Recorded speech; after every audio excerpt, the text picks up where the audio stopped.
Abasajja babiri abagambibwa okuwamba, okubba n'okutta babiri Lydia muwala we yaliko Katikkiro wa Buganda Engineer JB Walusimbi basimbiddwa mu maaso g'omulamuzi akulira kkooti y'e Wakiso.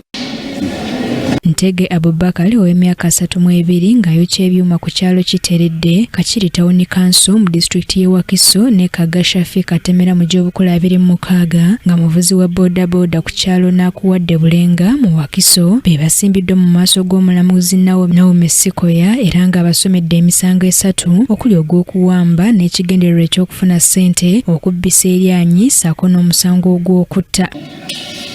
Omusango gw'obunaana gusooka gwa kuwamba mwana.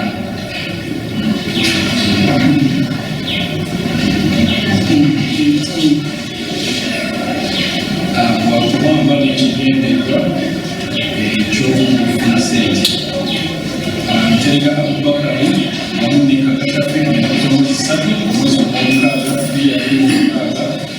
mu zooni y'e Kiteredde esanga mu Kakiri Town Council mu Wakiso District bamukozesa eryanyi mu buwamba bwa Lydia. Kigambibwa nti wakati w'ennaku z'omwezi 3 n'ennaku z'omwezi 4 omwezi ogw'omukaaga omwaka guno mu zooni y'e Kiteredde, Kakiri Town Council mu Wakiso bakozesa ekifuba ne bawamba n'okusigaza babiri Lydia nga tayagadde n'ekigendererwa eky'okufuna ssente obukadde 19 nti baleme kumutta.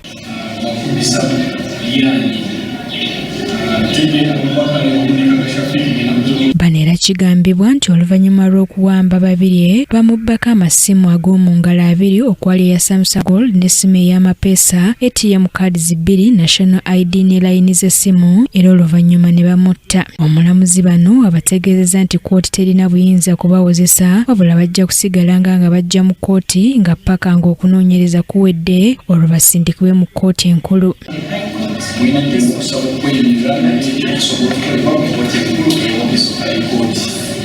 So adjourned to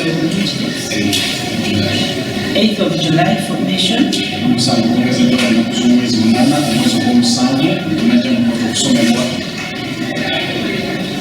That these persons will be remanded until then.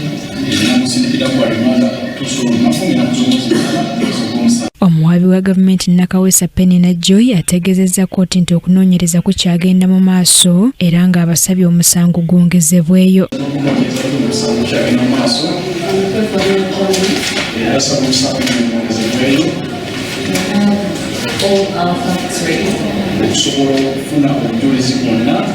Abavunaanwa omulamuzi bw'atyo abasindise ku alimanda okutuusa nga 8 omwezi ogw'omusanvu omwaka guno.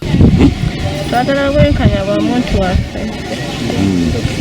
Njagala abatali babasalire emyaka 10. Anette Nakayibale yakusakidde eggulire lino ku Rakai TV Amalindiro.